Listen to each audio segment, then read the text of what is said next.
How's it going, everybody? Welcome to this week's LUMIX Live. We've got a lot to kind of cover today. As we said last week, Matt Fraser is joining us again during this stream. So we're going to get into a lot of that stuff in a few minutes, but this episode is all about apps.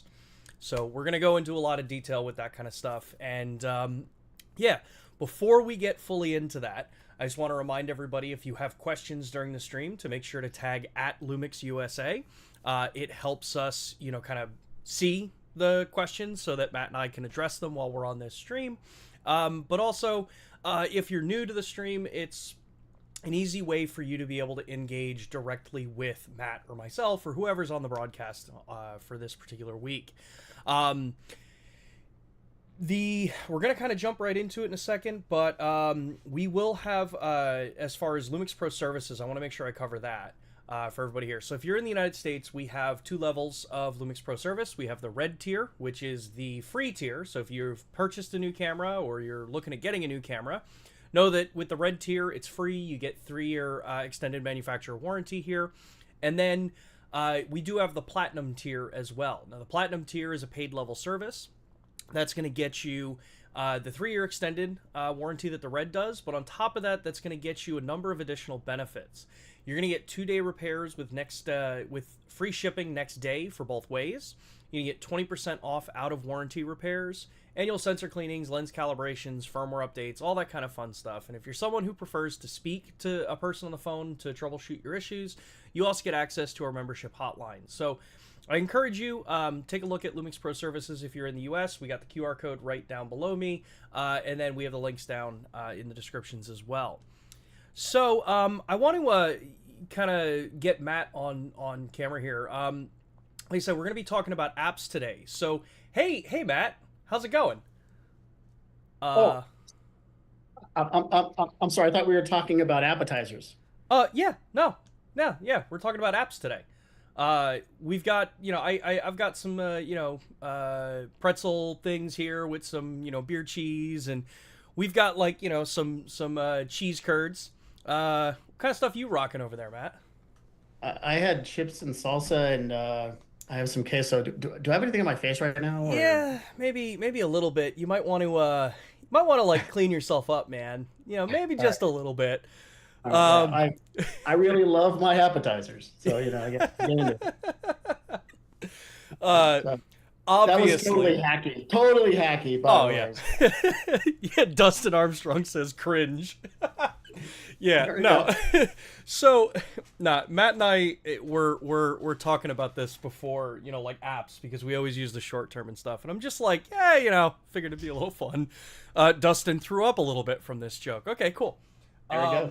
So we did our job. That's awesome. Yeah, I would say that's dad level humor, top shelf dad level humor. Let me put this down because this actually is my lunch after this. Nothing like cold pretzels. Yeah. So clearly, we are talking about applications and workflow on the LUMIX cameras. There's a lot that we've kind of done with the launch of the S1R Mark II. That's about workflow and efficiencies that we're able to kind of help provide for many users, and I think we want to kind of go through this in a little bit more of a structured way, I think, that we've done kind of in the past. So, we're going to talk about LUMIX Flow, we're going to talk about Capture One, we're going to talk about Frame.io, and then we're going to wrap this up with kind of a recoverage of the LUMIX Lab app. And we are also going to talk a little bit about LUMIX Tether as well in this whole kind of setup. So, I think it's probably best if we start with LUMIX Flow. Yeah, I think that's the thing we're going to probably have to provide the most guidance on, just because it's so new. Yeah, totally. So let me get LUMIX Flow open here on my phone, and let's kind of like just dive a bit right into this. So we've got a number of different kind of applications that are available for our cameras, and LUMIX Flow is kind of one of them. And there's a lot of cool stuff that we can do with LUMIX Flow. And actually, I want to do this one first before I actually kind of go into this. I'm like all thrown off from our dad joke at the beginning there.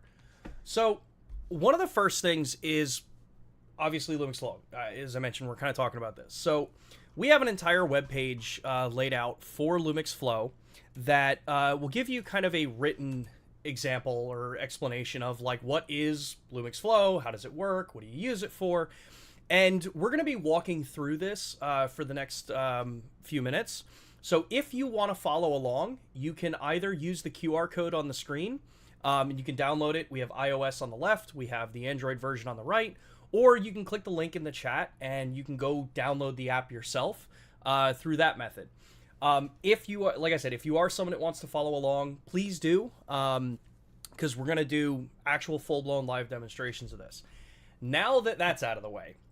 Well, and one other note, you can follow along even if you don't have an S1R2 or a camera to connect it to. On my end, what I'll be navigating, I don't even have the camera connected to the phone. So feel free if you want to follow along. You can follow along without having to have it connected to a phone. Exactly. Okay.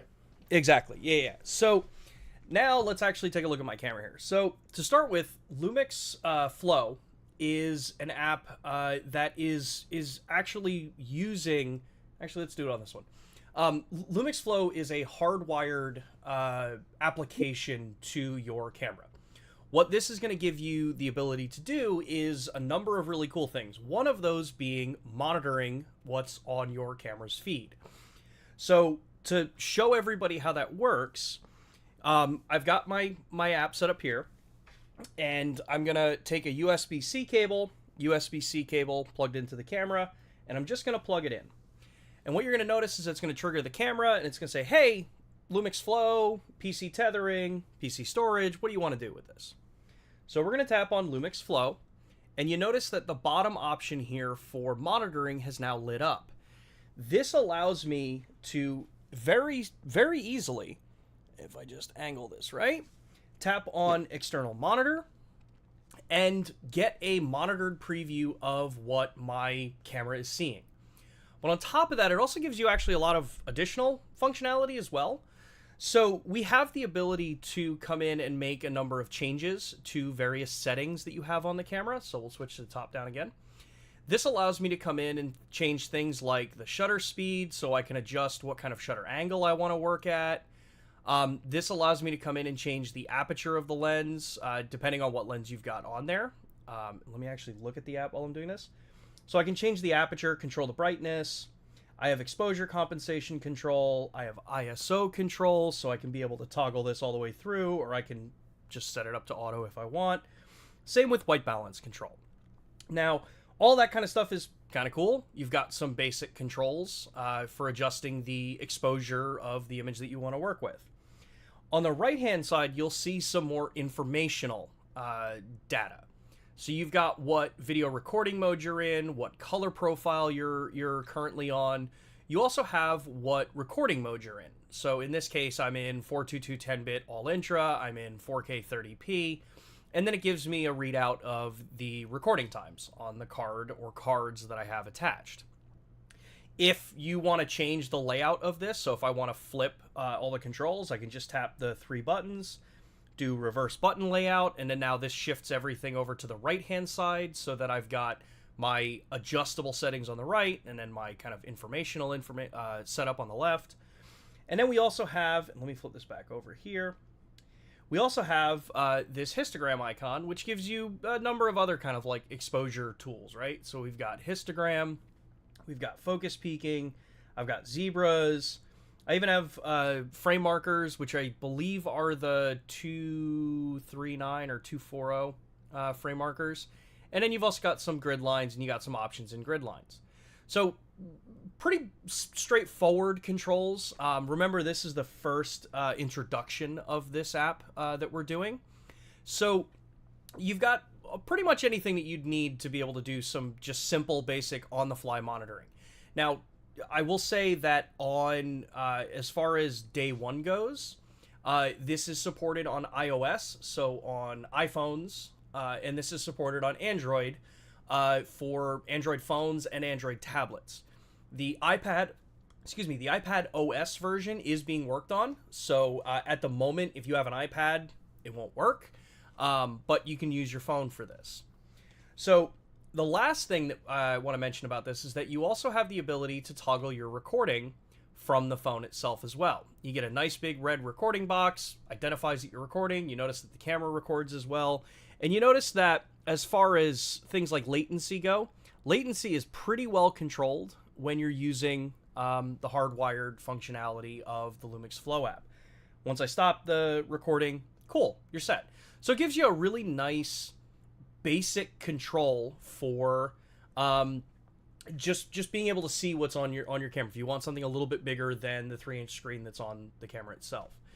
Now, there's one other kind of major important part of Lumix Flow as well, and I want to have Matt, kind of talk about that one here. So, Matt, with Lumix Flow, what does it really do for workflow for people? Yeah, so right now I'm outputting out of the USB of my iPhone as an HDMI signal into my capture card. So you can see what's going on my phone right now.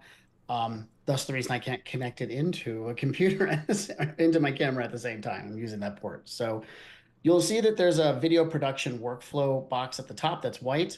I also want to point out in the upper right-hand corner is a question mark. So you may be confronted with questions on what you should be doing with the app, and each page is fairly well documented.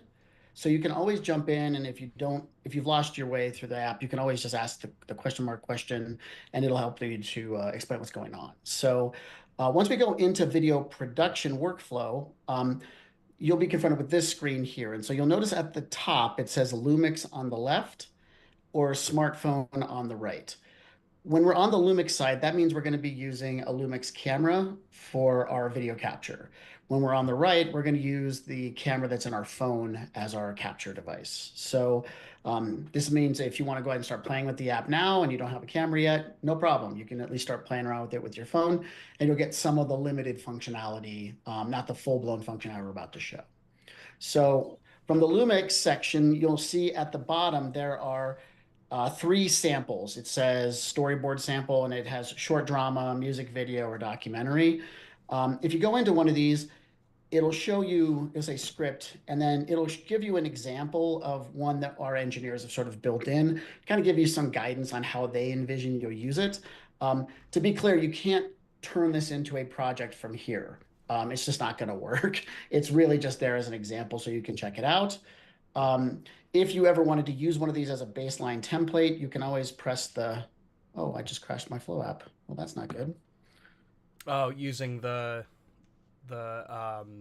pre-release version. Yeah. That was the same problem I had before.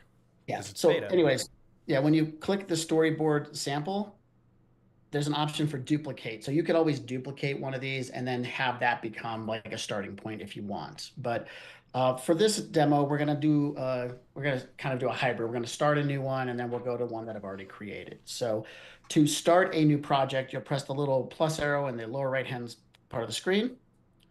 Once you've pressed that, you're gonna be confronted with 3 options. An option for scripted work, and I'm just swiping left or right. If you're doing a music or dance video, there's an option for that. And there's a third option if you're doing like a documentary, corporate work, really non-scripted content. Now, I want to point out that the documentary and corporate is very similar to scripted. In fact, almost all the options are exactly the same. There will be something unique in music, which we'll cover in a little bit. So what you would do is then you'd press the OK at the top and you'd start creating your project. I already have a project built in. In fact, we're working on how-to series, so I built in a how to use this app in the script, so we could literally shoot it from the app. So we were eating our own dog food in this situation.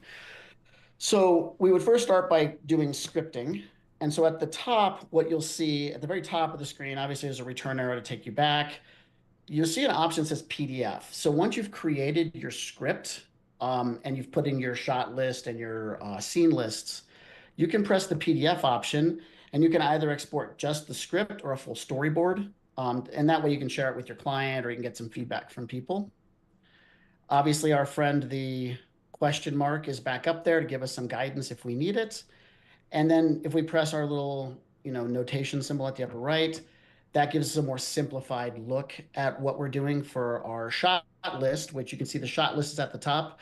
I put a #1 Lumix Lab with a Lumix. Um, and then you'll see a list of shots. So the top is scene one, and then this list is shot one, shot two, shot three, shot four of scene one. If we go back and we look at this in a more advanced look, you'll see I've put production notes at the top. So I'm one of the characters. There's notes about what I'm going to be doing.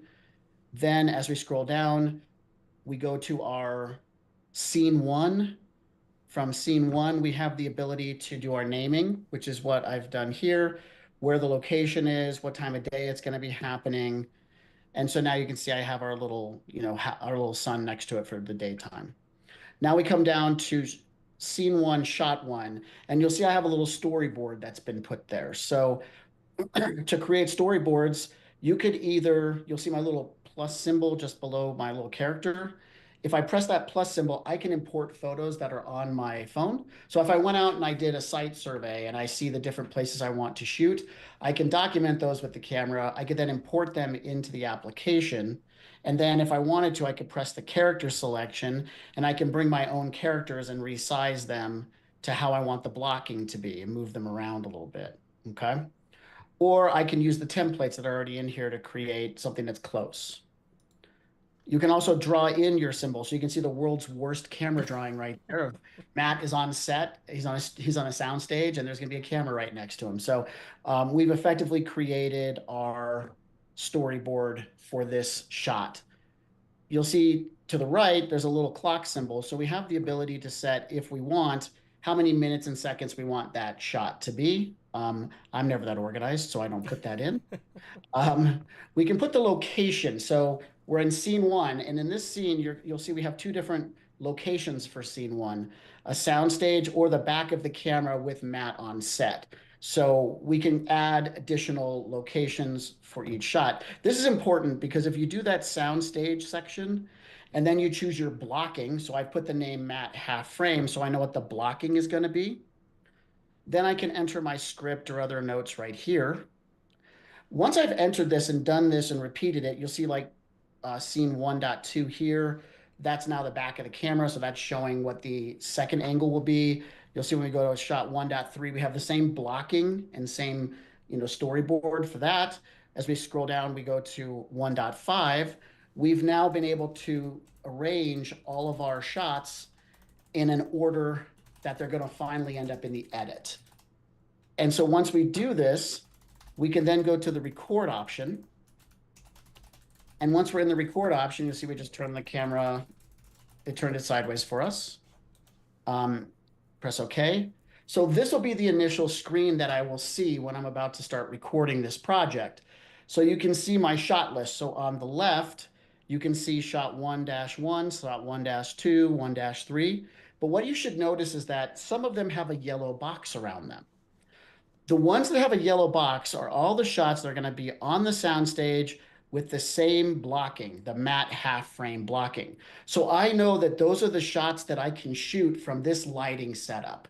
So then I would select shot 1.1, 1-1, and then the camera now knows that's the shot we're about to take. And then from here, Sean, why don't we show them on your screen what it's going to be like to actually record? Yeah. So we're gonna switch to my top down on this one because I had forgot to set up a standalone source for Matt here. So let me just fix. Let me actually go to this one first. Oh, actually no, I'll go to this one first. All right. So give me just 2 seconds to recreate this particular top down. Where do we go? I was trying to be nice and keep my face up while you're seeing. That's okay. Actually, I'm gonna go back to top down so I can do it this way. Let's do, because as of right now, people can't hear you. Where is my audio output capture? Nope. Let's do. Thank you, OBS. Video capture, input, media, widgets. Why is it not letting me pull your audio in? Application audio. There we go. We're going to do Zoom audio. All right. Hey, Matt, can you give me a check 1, 2? Can you hear me okay? Yes. All right, cool. All right, so this is fixed. So Matt can comment while we're going through this. So like Matt said, we have the video production workflow option. And I have it's not the same one that Matt has, but mine just says interview. And you'll see like what Matt was showing originally, we've got the script set up here. Clearly mine doesn't have any of the stuff actually filled in, but I've got 7 different shots. Yeah. Scenes under kind of one scene. Under one scene, you have 6 shots. Yeah. So what I'm going to do now is I'm going to go back out to the kind of main setup here where you'll see shot list, and then you'll see... Oh, here we go. All right, I'm just going to look at my phone instead of trying to do this through the computer screen. So we've got shot list, and then we've got the option here for record.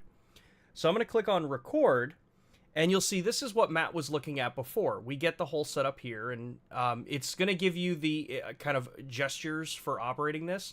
Once you kind of get comfortable with this, as Matt was saying, you have the question mark there, so you can also check in as to how things go.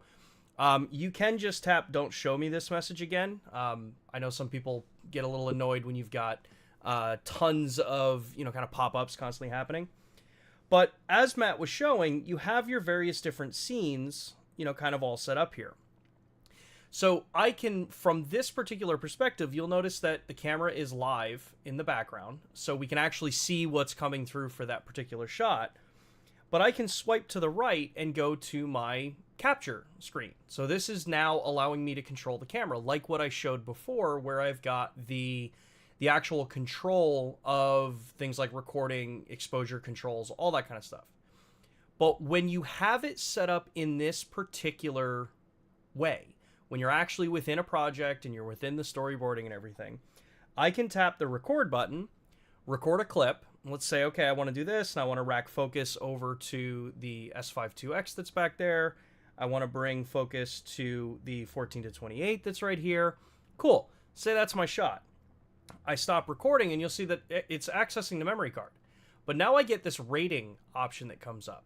And I can rate it a bad take, a keep take, which I would identify for those that don't really use this kind of stuff much. A keep take would be more like, let's take a look at it a little bit later. We're going to keep it. It's not necessarily bad yet, but may need some review. And then we've got okay, which is yep, this was good. Everything's great on this take. Fine. So we're going to mark this one okay. Let's do another one. Let's do this. Let's say I tap on the wrong thing and I move the focus where I don't want it to go. And then I have to change it. And I'm like, oh no, that's not how I wanted it. Stop this recording. Say, okay, no, I already know that one's a bad one. And then let's just do one other one here. And we'll bring the exposure down, which I can adjust while I'm recording. And then I can hit stop on this one and say, okay, I think that one was okay, but we may need to review that one later. So we'll do keep. So once you've got all of those kind of things done, right? You've got your set, you've got your shots there, everything's good to go. I can swipe right one more time, and on each of these different scenes, or on each of these different takes in the various scene, you'll see that I get the playback of, the various different shots, the categorization that I've given those shots. So a good, a bad, a keep, maybe needs a review later. And let's say I'm looking at this keep shot. I can tap on it and I can play it back from the app. So I get a better screen to review it. And I could say, well, that one's actually not that bad. That one actually is a good keep shot, or a good, okay to go shot. So then I can tap on the option up here and I can reclassify that one as a good take. That allows me then you'll see that it's updated. It shows me everything's okay. I can scroll through each of these and say this shot, I want to review it one more time. And I'm like, yeah, you know what? I actually liked that. Again, we're going to come in. We're going to change this one to keep because maybe I want to review this one on the computer. Once all of that is done, right? Yeah. So hold on a second, Sean. Yeah. John. So just one thing. So down the left side, oh, yeah, keep the screen up. So down the left side, that's your shot list. So what everybody should see right now is that we have 9 takes for shot 1. So please go back to shot 1-1. So right now, Sean has 9 takes for shot one. And ultimately, what you should be doing is deciding on one good take that'll be your good one. Um, you'll see that in 1-2, 1-3, 1-4, there's no shots there yet. And then in 1-5, these are shots he's already taken in under 1-5. So you would wait until you have your shots finished in all of these shot lists. And remember, if you had more scenes, you would literally be cycling through scenes as well. So you'd be going to scenes and you'd see new shots below those scenes. So once you've got your entire project finalized, that's what Sean's about to show. Yeah, yeah. So once all of your shots are done, once everything's all ready to go, and you've got all your images, you've marked them the way you want. And as Matt pointed out, for each scene, you've got like your good take, or which ones you're going to have to kind of maybe review. You then can tap back and you go back to this main part of the screen here, where shot list, record, and then you'll see an export option. So in LUMIX Flow, I can then tap export, and you see I have an option to XML file location. So I can either do it to the memory card, or I can send it to the smartphone. I recommend doing this to the memory card, keep everything in one place, and then it tells you what folder it's going to be put in. So it's going to be put in the AD_Lumix folder. Once I do that, I just tap the OK button. Help if I'm... There we go. Tap the OK button. It says export to memory card in card slot 1. Tap OK, and that's it. Now that XML file is now saved onto the memory card so that I can work with it later. This lets me then take that XML file and all the video files that I've had in my folder for the camera, put all of that into one folder on your computer or hard drive or wherever it is that you store your content, and then you just load that XML file into either Adobe Premiere, Resolve. Final Cut has some weird things with XML files anyway, so it would be like a Resolve or a Premiere workflow at this point. But it ends up giving you a real easy way to coordinate your time on set and maximize how much time you're actually out there, kind of capturing the content, and you don't miss if you get through an entire shoot, you get back to the editing bay and you're like, we're missing one of our shots, because now you've got everything coordinated and like what was supposed to be done, how it was supposed to be framed. It takes a lot of those questions out of the process while you're creating the stuff. So let's double check and take a look real quick for some of the questions here. So, can the and to be clear, we knew it was going to take a little longer to explain this.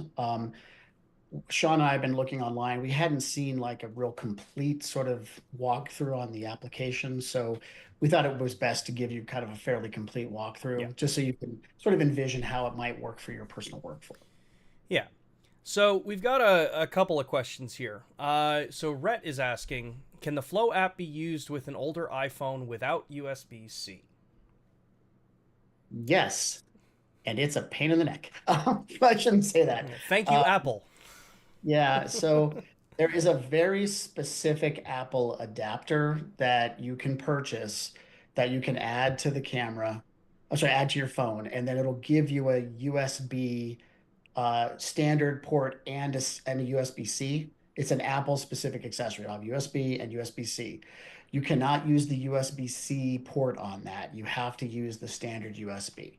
But yes, as long as you get it's a Lightning to USB adapter, then use a USB cable to USB-C in your camera. That'll work. Yeah. Yeah, and that's down to Apple's choice of using Lightning cables for such a long time. The USB-C iPhones, you don't have a problem, just plug it right in. It is recommended to make sure you're running iOS 15, or was it iOS 15 or later? I believe so, yes. Yeah. So like making sure that you're on the latest version of iOS. If you've got an iPhone that, transition to USB-C, you don't have to go through any of these hoops for it. But yeah, any issues or concerns with that, please address Apple on that one. On the Android side of things, it's kind of standardized because it's USB-C pretty much across the board on any modern Android device. And because of the way Android OS writes for like scaling into different different platforms, you can use this on an Android tablet right out of the box right now, or even on things like folding phones. They work perfectly fine. Let's see here. About video monitoring on the phone. Any difference between LUMIX Lab and LUMIX Flow? So at the end of the video, we're going to talk about LUMIX Lab because I think there's a different understanding of what monitoring may be versus what camera controlling would be, in the sense of what those apps are designed for. We started with LUMIX Flow here in this particular stream because we're starting at basically what we would consider top down. So what a higher level production or a higher level project may require. And then we're working down to the things that are much more like everyday use case things, where they make either capturing images or transferring images from your camera to your phone that much easier. So we'll get to lab at the end, and then when we have everything timestamped, you'll be able to jump back and forth and see how some of this stuff is a little different between each. But Flow is going to be, if you're looking at just a pure monitoring tool, Flow is going to be the app recommended. Though you do need an S1R Mark II for that as of now. Flow is expected to come to the S5 Mark II, S5 Mark II X, and the GH7, but neither Matt or I have any information about when that is going to happen. So, or any other cameras that it may get. Yeah. And this is one time where we're really being honest. We truly don't know anything past the GH7. One time, we're always honest, Matt. In a deceptive way. Here's a couple of other questions that have come up. Yeah. So at this time, there's no way for you to upload your shot list or your scene lists. It's just not really designed to work that way right now. I would say it's better to build your shot lists in the app. And then you can always write your scripts or your speaker notes into some other application and copy paste them over. The way that I do it is I write in the notes application on my phone, or I copy and paste into notes because on my, I'm a MacBook user, so I type in there and then I can just pull the notes into my phone real quick and I just copy and paste them in. So that's how I did it to kind of speed things up. And yes, we are looking at some of these things and trying to find ways to make it even better. But do keep in mind, this is the very first push of this application. Mm-hmm. We definitely have a lot of plans for it. The other question that came up is that so scene one, shot one. So this is from Almanacs. So what you're asking about is in scene one, shot one, for example, was only color green. If it has a good take, ? Would it be blue if not good? So let me explain. When you're on that page where you saw the green box around 1.1, I don't know why I feel this is going to help by putting my hand in the air, but if you have that box, you have all the row of those boxes. All it means is if you're highlighted in a color, it's saying that that's the shot you're going to be shooting for. That is the shot that when you hit record, that's what you're going to be recording and documenting to. So that's where all of the metadata will go. If you see yellow around it, what it's telling you is that each of these is the exact same framing and location. So you know that you can, instead of trying to do this, in order by doing like shot 1-1, then picking up all your lights, moving halfway across the room to do a second shot, just to then come back and then relight shot 1 again to actually do shot 3. You can just knock all your shots out that are all yellow from that location. Nice. So, let's see here. Were there other questions? Will this ever come? So, questions about, if it's going to come to any other cameras or stuff like that, we don't have an answer for you. The only thing we know and can say as of right now is that the S5 Mark II, Mark II X, and the GH7 are expected to get compatibility with this. So, that's what it is. That's what we've got. Sorry if you already covered it. Okay, yeah, and we covered that part of it. Okay. So we want to kind of move on now, so from LUMIX Flow. And let's talk about another kind of what I would consider a higher-end use case when it comes to workflow improvements that we're starting with the S1R Mark II, and that is tethered photography. options with the camera. So we have announced with the S1R Mark II that we have collaboratively worked with Capture One to enable tethered capture directly into their software. This is one of those things where if you have the camera, or you're planning to get the camera, or honestly, if you own a LUMIX camera and you want to play around with Capture One, we have a site linked up here that'll drop in the chat also, that will give you information about using Capture One and how you can redeem a 3-month trial of the Capture One software. This gives you access to raw photo editing. This gives you access to tether when you use an S1R Mark II. That is the only camera that is supported for tether, and we don't know or have any information if any of the other cameras are going to get support for it. I'm sorry, I wish I had an answer for you, but we don't. So you can take a look at this and kind of see, is Capture One something that's kind of interesting for you or something you want to use. But I want to actually go in and take a look at Capture One and what you can do with the tethering functionality on this camera. So you can see as of right now, I've got Capture One opened, ready to go, and you'll see that under the camera option here, it says no camera is available.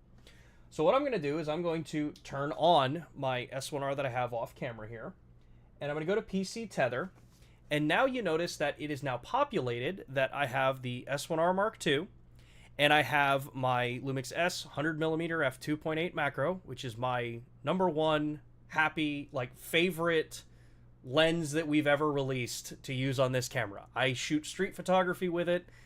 It's amazing. But what you see now is, so I have a bunch of information. I've got my battery level. I've got what capture mode I'm in. I've got the ability to set white balance for the shots that I've captured.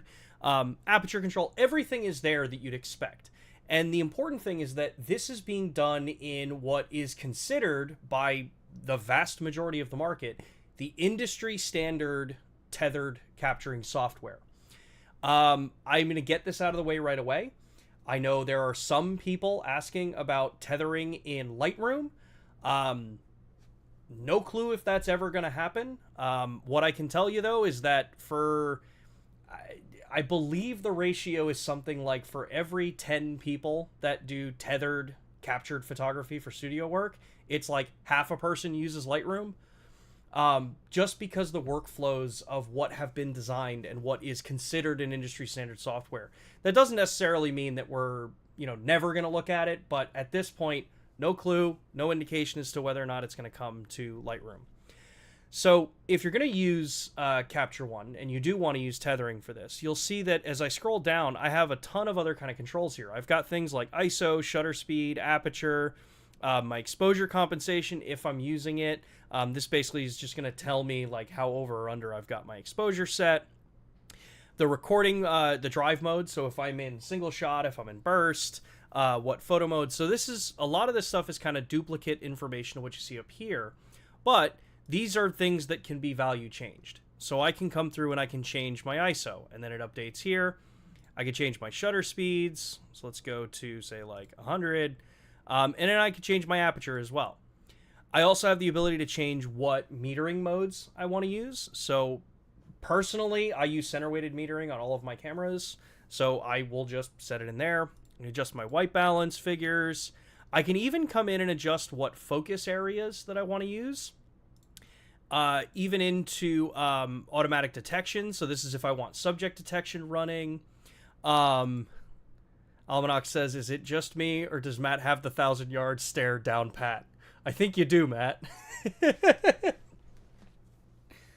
Oh, Matt, we lost your audio. Yeah. My computer is right here, so I'm trying not to this is awesome, Sean. And then you guys get to see the nice bald spot on the top of my head. So yes, I am staring into space. I apologize. So, so as we're saying here, we've got autofocus continuous, the area modes, whether or not you want the subject detection stuff turned on, your aspect ratios, do you want it to capture the card or just the computer, what file format, photo styles, you name it, you have control over it. And what's even cooler with this too, I think, is that you have the ability to come in and select the ICC profiles for each one, the orientation of the photos, what metadata do you want being written over with the camera as well, and even applying in some of the kind of base edit styles that are already in here. So if you're on a photo shoot and you have a very specific look and a way that you've edited your photos, you can have those just automatically apply as you're capturing the image. But what's also cool about this is we also have the live view side of this. So this is much more just the tethered view. So I have the ability to come in. I have all of those controls that we looked at before, but I'm looking at an actual live preview of the camera. So I can grab my shot. I can take my image. I have it set to record only to to my desktop to capture one itself. I can look, I can see about white balance. If I was in the right mode, that would have helped. I can even come in and change. Where is my other setting here? Let's drop that ISO down to like 400. I get live updates of what the exposure is looking like. So I can come in, I can take my shot.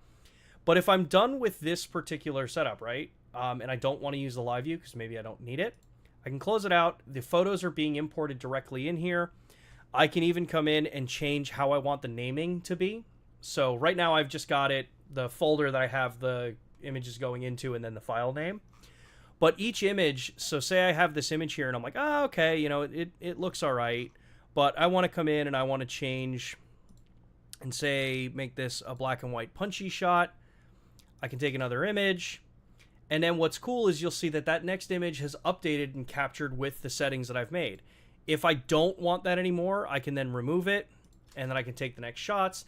It gives me a real preview of the images as I'm capturing them, and they fill right into the workflow. I still have all my edits here too, so I can come in, make a bunch of like adjustments. Let's say I want to add a dramatic curve to it. Let's say I want to bring maybe a little bit of those shadows back up. Let's adjust my white balance to something that's definitely not right. This is not how you would use white balance, by the way. So don't flame me in the comments. I'm just doing this to make a point. I can capture my next shot. And then you have all of that control to be able to make your adjustments and set it. And then you even have, I believe, I have to double check where that is. You can have it set where it will maintain what it is that you're capturing, how you're shooting, so that all of those shots stay in the right way that you've wanted them edited.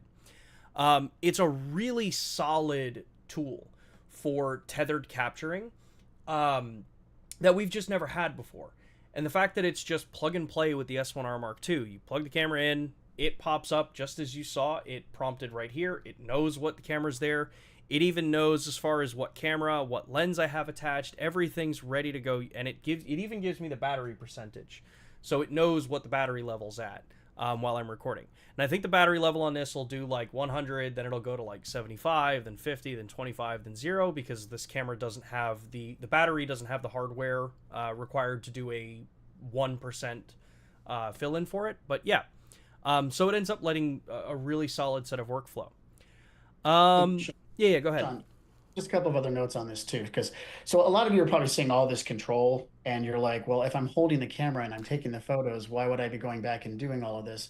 And so, yes, there are some applications where people are doing product photography and they really do most of the control from the on-screen interface like he's doing here. The bigger thing for this is that if you're doing a campaign production, if you're doing something for a client, you may have a secondary individual who's on camera. It's what in the video world we would call like a DIT, digital imaging technician. And so what's going to happen is that person's going to be on the backside and they will have already loaded the look for this particular campaign. So the client is able to see those looks very quickly. There may be 2 or 3 looks that are there, so they're going to be changing on the fly. As a photographer, I may never even adjust the shutter speed or the aperture. I may be nothing more than framing up the shot, but the person, my DIT, is going to be at the computer evaluating, looking for overexposures in like certain parts of the face or whatever. And then they're dithering back and forth the shutter speed or the aperture a little bit. They're making sure that the plane of focus is acceptable. They're making changes to that focus on the fly. So just remember that your workflow, this may not necessarily make sense for, but bigger picture, as you begin to, hone your skills and get those bigger projects, it's nice to know that you can have a secondary individual there monitoring the exposures for you, and then you can just concentrate on framing and getting the best, the best emotion from your talent. Yeah.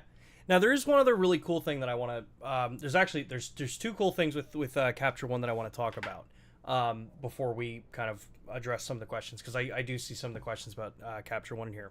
So under when you have the actual like live view shooting mode set up here, you can click under live view, and then you have this other tool here, live view focus meter. This was something that actually I stumbled upon because we were looking at like, well, what if I want to do manually focusing? Well, I can click on this tool. I can come in and say like, hey, I want to take a look at this spot right here, and maybe I want to size this down because I want to be relatively precise with it. Now, if I have my camera set in manual focus, one, I can show focus peaking, but I now have this other really cool tool that allows me to actually kind of come in, and you see those orange lines lining up to the point where the box gives me a, hey, you are in focus. This is fully ready to go. It's in focus. We're there. Oh, and I forgot the way I have my setup on here. So let's actually just move this box up here because I don't have time to change that. So we can see like, yes, I'm in focus up here. This gives you that kind of control. Say you're a macro photographer and you manually focus everything and you really want to make sure you've got it nailed in tight. You're able to use these different tools that the software gives you to be able to come in and kind of really understand where my focus is for the different scenes. It's a really, really kind of well thought out tool. And again, this is why I would say Capture One is kind of like the industry standard for this stuff. But one of the other cool things with Capture One is that you also have the ability to use Capture One mobile. So if you go in and you get the mobile version of it, iPhone or iPad, you can literally, just like we were doing with Flow, I can literally just plug in my S1R Mark II, come in, it's going to give me the options here, but instead of selecting Flow, I'm going to select PC Tether. Now you see that my phone is showing that I have the S1R Mark II attached into Capture One Mobile. So if I go in here, I now have my camera controls. Again, I have all of the compensation, the editing controls, everything that I want. I have the ability to capture images. I have the ability to come in and get everything set up. It'd help if I was in the photo mode, not the video mode. I have the ability to come in and get all of what I want on my shots. And it fills in, it gives me the ability to see it here. I can make my adjustments that I want on everything. I even have a live view of it. So as I'm actually looking at the image, I can be, seeing what it is that my camera sees. So again, even if you're in a photography side, you have like a straight up ability to really control your camera in almost any possible way that you would want to, and not have to be stuck to like, I need a computer to do tethering. Well, not anymore. You can use an iPad or an iPhone, or iPad or iPhone, because I don't think they have an Android version of Capture One Mobile. If you're working as far as production goes, I don't need to do storyboarding and scripting necessarily on a computer. I can do that mobily. And once we have the iPad OS version out, cool, you'll be able to use an iPad for that.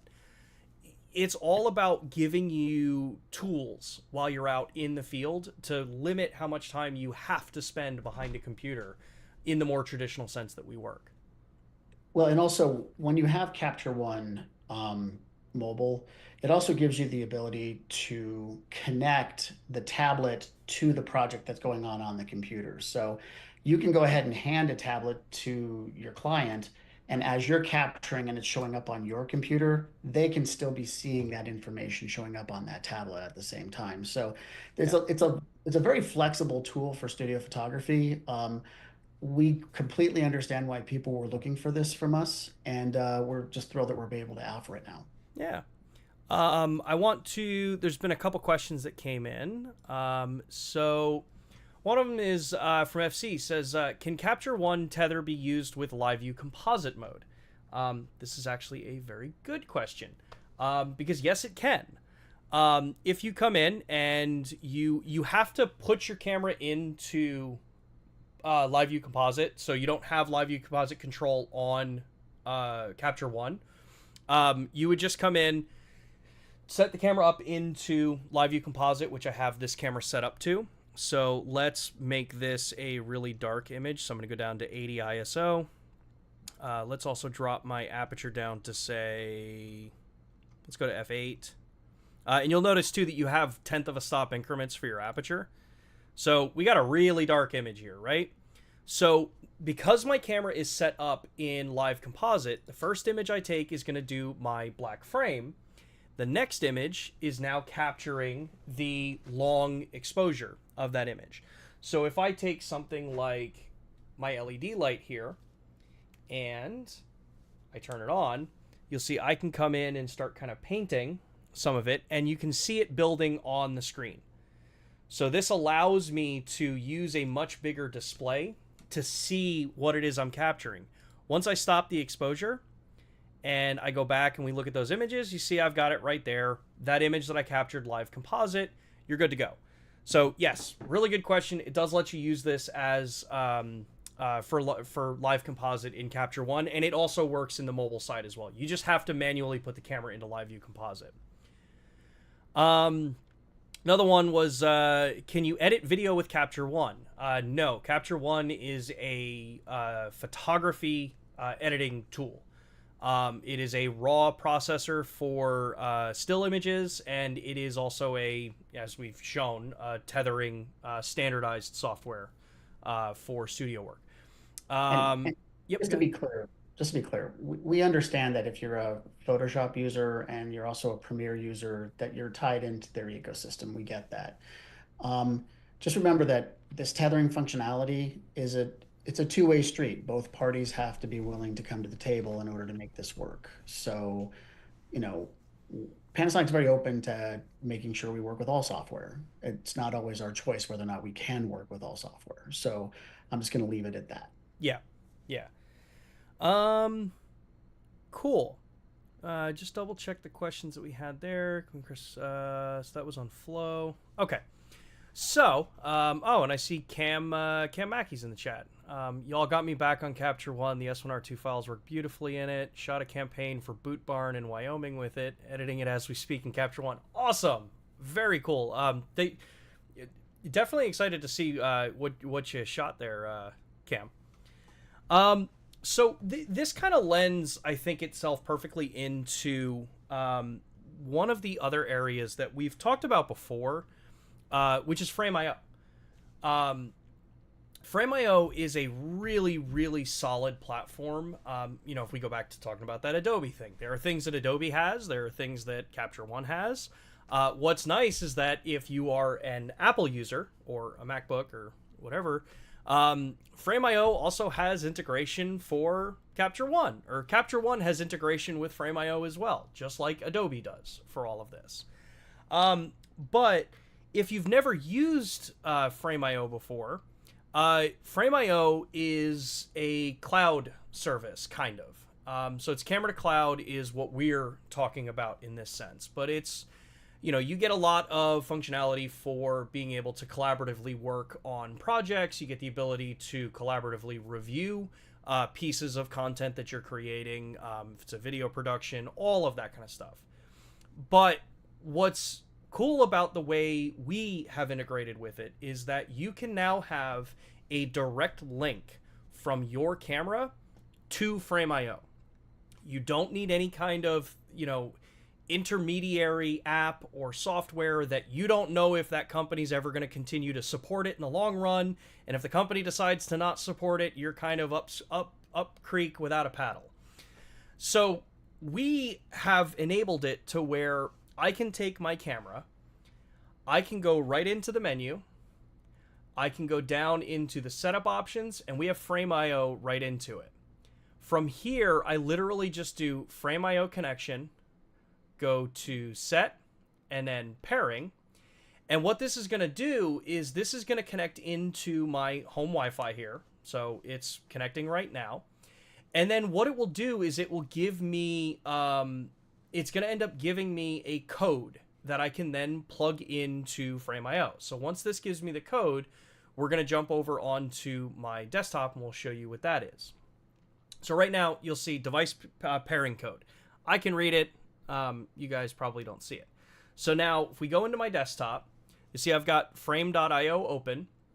Now on the bottom here, this is a project I've created specifically for Lumix Live. You'll see C2C connections. And from here, I'm just going to click add connection and I'm going to punch that code in. So it recognizes that I have the S1R Mark II and I want to connect it into here. So I'm going to do authorize. It's getting everything ready to go. It's making sure that that bridge and that connection is solid. I can rename this camera. So this is Sean's S1R2 Live Studio. I can set an expiration date. So if I only want that camera being able to get load images into this catalog for a certain period of time, that's cool. I can also change what time zone that camera is in. So say Matt was in Osaka and Matt added a camera. I could make sure that that's identified right because that will make sure that metadata is properly stored. Once you're there, you just literally click complete. You see that it's got the camera. That camera is online. And we can go back to looking at the camera. I get my confirmation, says connection successful, the user, the project I'm in. I'm gonna hit OK. It gives you one more confirmation that this is what you've got it connected to. I hit OK again. And then from here, I can go into my upload setup and I can choose if I want auto upload on, which you're probably gonna want to for this. Then I can do upload file format and say, do I want my proxy videos? Do I want JPEG images? Do I want RAW images being added in? Once you select all of them, you just press the display button to confirm those settings. So now, as we're looking here, I can be taking a look at the different frames that I've got, you know, kind of framing up a shot. We're going to take a couple images here. And you see that I get a little icon that says the remaining images. So this means that they're uploading right into Frame.io.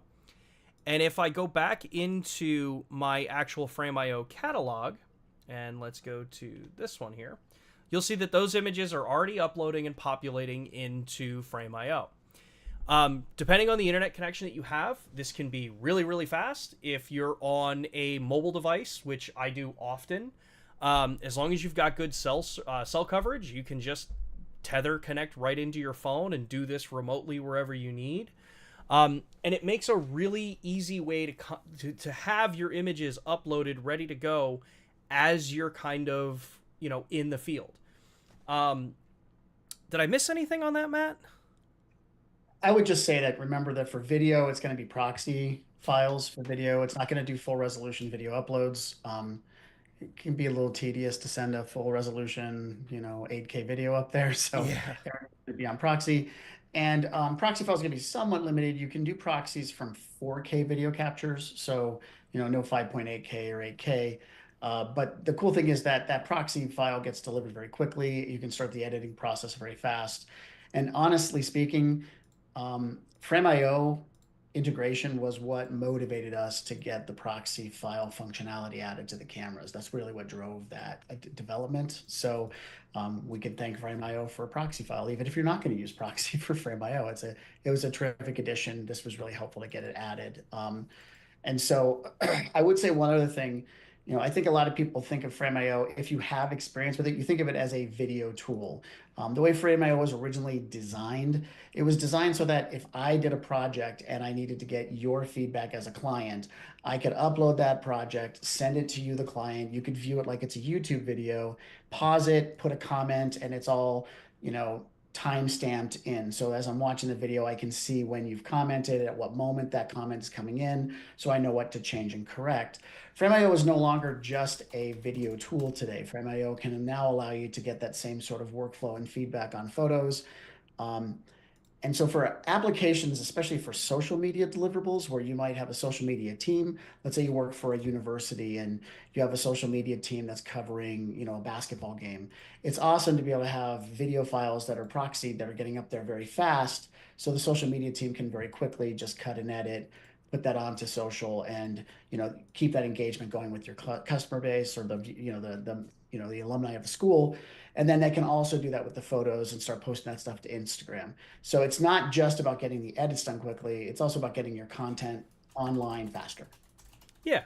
So as you can see, while Matt was explaining that there, I'm kind of adding comments here, and it lets me see, the different points in the video where I want to, kind of make some changes. And what's nice about this is that if you've got a bunch of people working on the production, whether it's photo or video, they get notifications when these things, get updated. And as Matt said, this is not just for video. While it may have just started as video, I can come into my stills that I was capturing before, open one of those up, and I can say, I can add commentary to this too. So if I'm working in a studio and I've got, people, an agency, or I've got a client, off in another room, just kind of monitoring what's going on, they can be looking at this and say, like, not sharp enough. And while I'm there, I can be getting these notifications so that I can be making those changes on site. I've done a couple of things when we were doing the photography on site for the Professional Pickleball Association, where, there's images being captured, and the agencies, which are states away, are able to give real-time feedback with it. It also really, honestly, becomes, in my view, a really easy way that if you're just out there all day capturing, if you're like I love doing street photography, I could just connect my camera in Frame.io to my mobile device for mobile internet. And while I'm capturing my street photography during the day, those images are just uploading into Frame.io in the background. Because the other piece about this, if you are an Adobe or a Capture One user, is I can link my Adobe Lightroom catalog to this. So if I have Lightroom Mobile, or I guess it's just called Lightroom now, I can have Lightroom set to where this auto populates into the Lightroom catalog that you're using. Now it just dumps them into the catalog. You would then have to put them into different folders if you want. Or from the Capture One side, I can set Capture One to look to Frame.io and a specific project and have that also act as an auto import.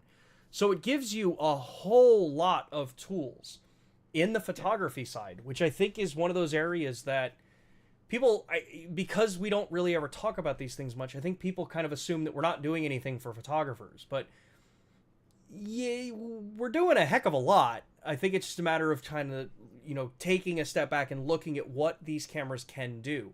Frame.io, Capture One, LUMIX Tether as a standalone, which unfortunately we're kind of running out of time. But we might be able to, if I can launch Tether. So while you're doing that, Mhm. so Almanax asked a question about using Flow at the same time as Frame.io.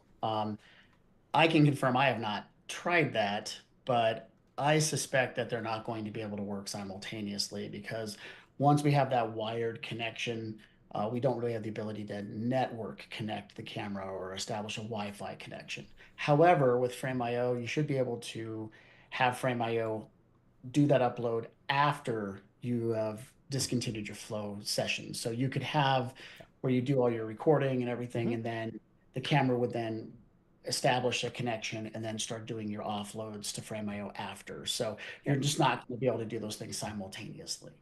Yeah.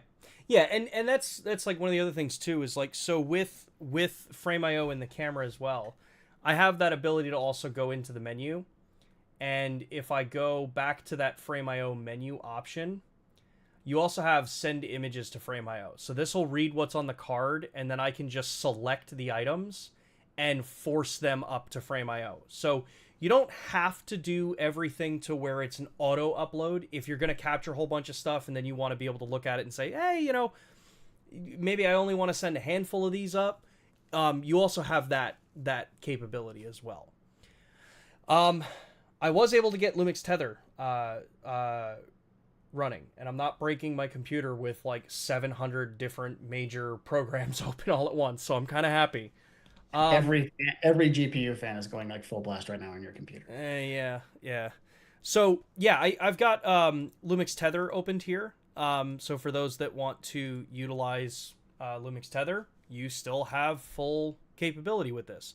But Matt, what are the things that you kind of really like about Lumix Tether, about our tethering software? Yeah, so Sean's showing Lumix Tether right now.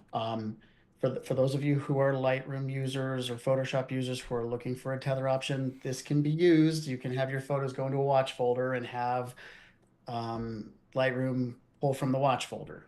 And this would give you control of the camera. So you could control the camera. You can see all the control functions that are there. But what I like about this application, especially like in a situation right now, I can actually use this to control the camera, see it on my computer, make sure my exposure is right, make sure my autofocus is where it needs to be.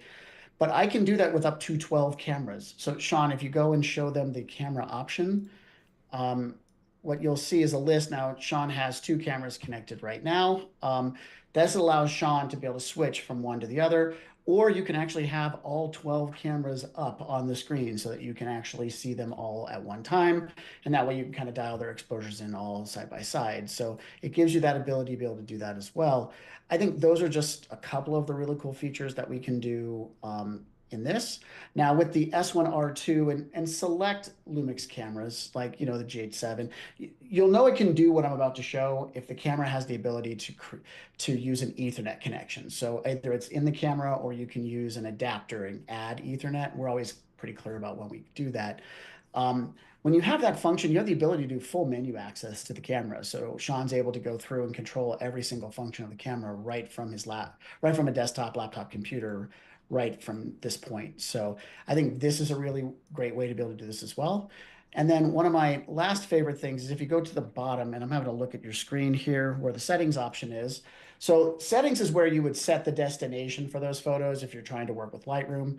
But if you go down a little ways, you'll also see the ability to save and load settings. So if you wanted to configure your camera, then save those settings, you could then push those settings to all the cameras that are on your network as long as they are the same cameras. So you now have the ability to save and store and even do things like firmware updates right from this application. So in a setup like what Sean has, where he might have three cameras, set up for a live stream, he doesn't need to go from camera to camera or, selectively sync his, Lumix Lab app to these things. He can just go ahead and control all of his cameras, get them all set right from our Tether app.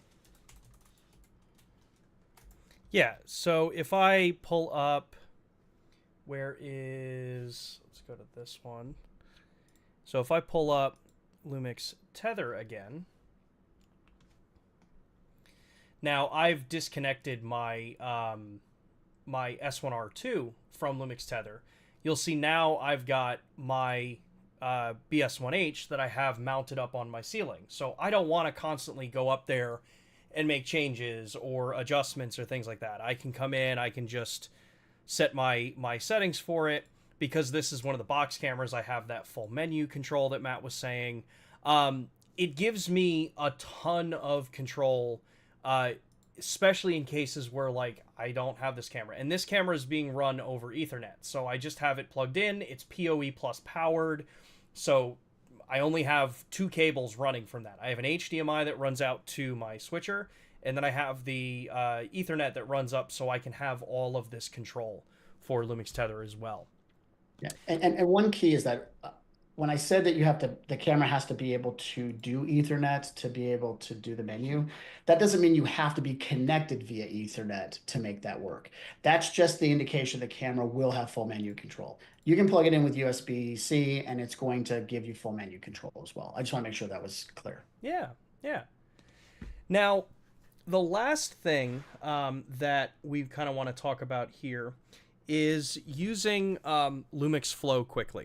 Now, we're going to make this one a relatively quick discussion about it because we've had probably, I think, maybe 10 different live streams where we've talked about it.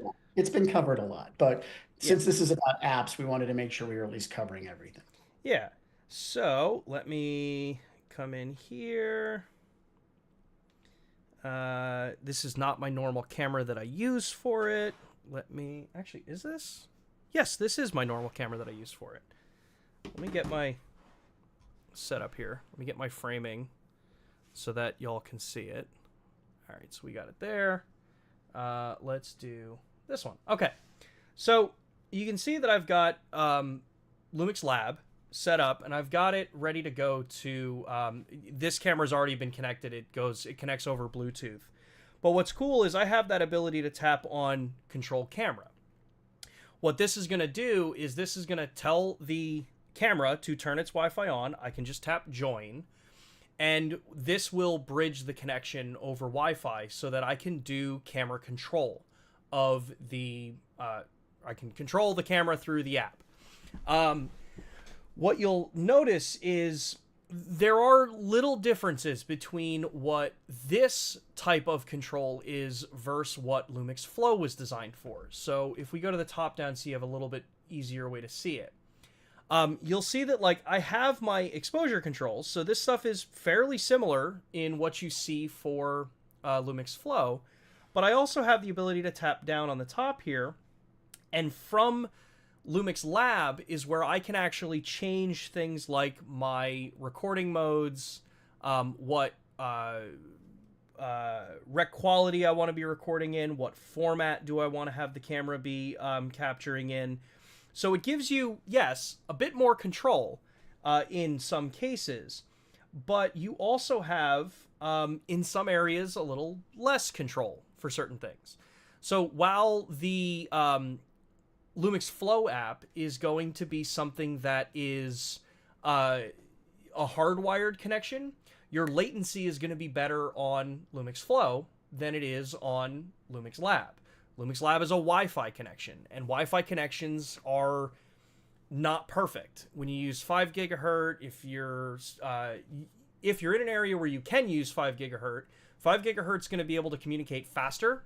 So you can get, it's usually a less congested connection than a 2.4 gigahertz, but 5 gigahertz is also more susceptible to interference when it comes to walls. So if I've got my phone in here and I've got the camera on the other side of the wall and it's in 5 gigahertz, I may see more connection challenges. What's cool is our engineers did allow the ability to come in here and turn off the 5 gigahertz option. So you can just force it back to 2.4 if you want. You do also have the ability to do that in camera. So I can go into the LAN Wi-Fi settings. Because I was connected to an internet, it was there. I can come in and I can force the camera to always connect on 2.4 if I know like 5 gigahertz. If I want distance over speed. So you get a lot of these kind of additional controls. This is also what's going to allow you to do things like the LUT transfers. This will let you send images over it. And somebody did also ask, can you live stream with the S1R2? Well, LUMIX Lab is also where you're going to have the ability to do live streaming. So this is where I can stream with RTMP or RTMPS. The vast majority of the world is going to be locked into RTMPS. This lets you select if you want USB tethering, which means that you're going to use your phone hardwired to your camera. This gets rid of the Wi-Fi connection here, which can be a potential dropout point. So you can make it a lot faster. It knows the Wi-Fi network that I was on. I can select my streaming quality. I almost said screaming quality. So I can select all that stuff. I can plug in the stream URL and the stream key, and then I can send it to camera and control everything through the LUMIX Lab app. So it's a pretty full-featured tool for being able to work with your camera in a different way than LUMIX Flow would. So, yeah, that's a lot. I think we've exhausted our appetizers here, Sean. So Yeah. maybe it's a good time to close out the session, let everybody get to their main course, which is using their cameras in real life. Wow, that was corny. I brought a full circle. Full circle, man. Of course, Jason's in here saying he missed a lot in this. Jason Morris. Yeah, you have no idea why we're talking about appetizers, Jason. It's at the beginning of the session. Yeah. So yeah, with everything that we've got as far as the apps on these cameras, hopefully these walkthroughs, kind of helped you understand maybe what the apps are, what they can do for you, whether or not they're interesting to your particular style of shooting. we've really gotten to a point where, you know, our cameras have immense capabilities these days, but being able to actually get that stuff off of your camera, being able to enable you to not have to worry about as much of the other sides of photography and videography, the stuff that all of us have to do but maybe isn't the most, you know, glamorous part of it. So storyboarding and script writing, or what tools do you use for capturing in a studio, like all of that stuff. Hopefully the tools that our engineers and our teams have put together give you more confidence to be able to get out there and go use these cameras in areas where maybe you wouldn't have thought to use them before. We think that's kind of it then, really, for this week's stream. Yeah, I would agree. Yeah. So thank you, everybody, for tuning in, for checking out the demonstrations that we have. We know we were a little bit lighter on the questions today, but knowing that this was much more of a demonstration stream. If you have questions that you want us to answer, drop them in the comment section afterwards, and we'll work on either putting them together and addressing them in a live broadcast, so on air, where we can do a demonstration to kind of answer the question. Or we'll work on, if it's something that can be answered quickly in text, we'll give you an answer in the comment sections on the bottom of this video. Little programming notes. We will not be live next Thursday at 2 p.m., unfortunately. I will be out at WPPI. We are going to be at the Rio for the show, so if you happen to be going to WPPI, swing by. We've got a bunch of S1R Mark IIs that you can come take a look at. We're going to have a studio set up showing off Capture One. We've got some people coming in to give some demonstrations as well. I believe we're booth 601 or 610. I should probably know that. Probably should know that. So yeah, we'll be there for I'll be there for next week. I think, Matt, you've got some other stuff going on that you're doing next week. So I will try to do a recorded session. It kind of depends on how much time between now and when I leave on Monday to get out there. But after that, we will be back live the following week. Actually, let me double check my calendar. Will I be live? Yeah, on the 27th. On the 27th, I will be live again for that particular week. And yeah, we'll keep the conversations going on the S1R Mark II. And yeah, other than that, thanks, everybody. Thank you, Matt, for tuning in. Thank you, Sean. And helping. Thanks, everybody. Yeah. It'd help if I had enough of my buttons to outro. Greatest outro ever. Later, everybody.